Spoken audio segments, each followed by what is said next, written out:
¿Cómo averiguar cuál es el terminal común o terminal de salida en un potenciómetro? Para ello, pincharemos con nuestro polímetro entre dos de los terminales del potenciómetro. Al pinchar sobre ellos obtendremos un valor de resistencia. Si movemos el cursor y la resistencia no varía, entenderemos que el terminal que no hemos pinchado será el terminal móvil o el terminal de salida del potenciómetro. También se podría dar el caso que cuando pinche entre dos de sus terminales nos aparezca una lectura y que al desplazar el potenciómetro vea variación de valor en su resistencia.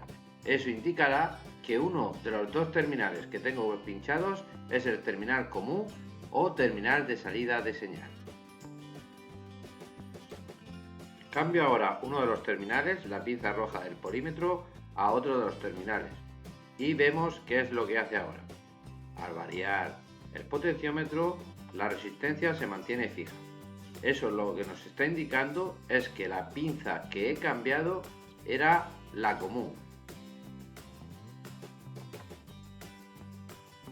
Ahora cambiamos la otra banana para ver qué ocurre. En este caso sí que nos varía la resistencia al cambiar la posición del terminal, con lo que podemos decir sin duda equivocarnos que el terminal central sería el terminal común o terminal de salida. Medición de la resistencia total de un potenciómetro.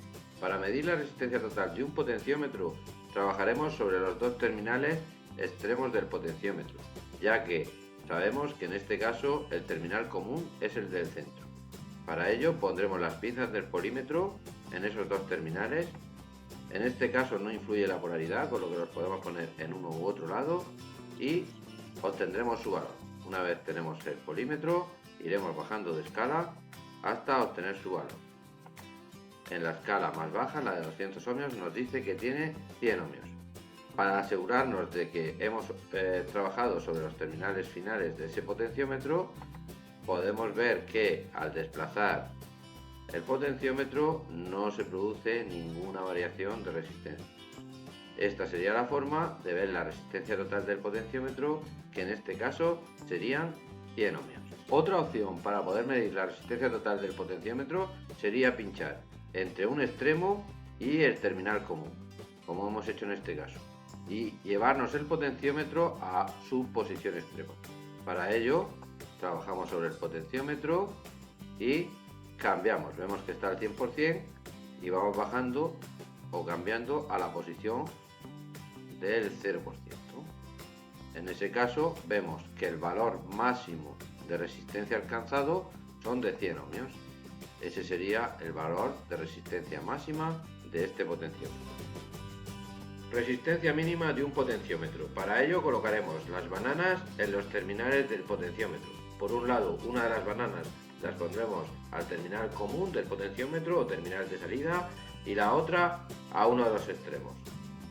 Hay que recordar que la mayoría de potenciómetros tienen una resistencia mínima de 0 ohmios, pero en algunos casos la resistencia mínima puede ser distinta a 0, ya que dichos potenciómetros pueden tener acoplados una resistencia en serie que le dé un valor inicial a dicho potenciómetro. En este caso, cuando nosotros trabajemos sobre el potenciómetro, vamos a llevarlo a la posición más baja. Al llevarlo a la posición más baja, a su posición 0, veremos que tiene una resistencia mínima de 1 ohmio. Comprobamos el estado de la pista de un potenciómetro. Para ello, pincharemos con la pinza negra en uno de los terminales extremos y con la banana roja en el terminal común. A partir de ahí, comprobaremos que a medida que vamos desplazando nuestro potenciómetro, el valor de la resistencia va variando de manera continua sin ningún tipo de corte. A la misma vez, podemos comprobar el tipo de comportamiento de este potenciómetro.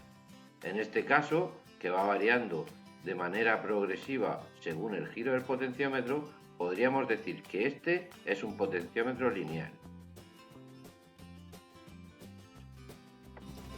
Recorrido mecánico y recorrido eléctrico de un potenciómetro. Recordamos que el recorrido mecánico de un potenciómetro es todo el movimiento, en este caso de giro, que puede tener el potenciómetro. Sin embargo, el recorrido eléctrico consiste en el momento en el que se produce una variación de resistencia. La mayoría de potenciómetros, el recorrido mecánico coincide con el recorrido eléctrico. En otros casos, el recorrido mecánico puede ser distinto, siempre siendo este mayor al recorrido eléctrico. Viendo este potenciómetro y llevándolo a su posición inicial, cuando producimos el giro sobre él, nada más que empezar el giro, empieza a haber variación de resistencia. Con lo que en este caso, este potenciómetro tendría un recorrido mecánico igual al recorrido eléctrico.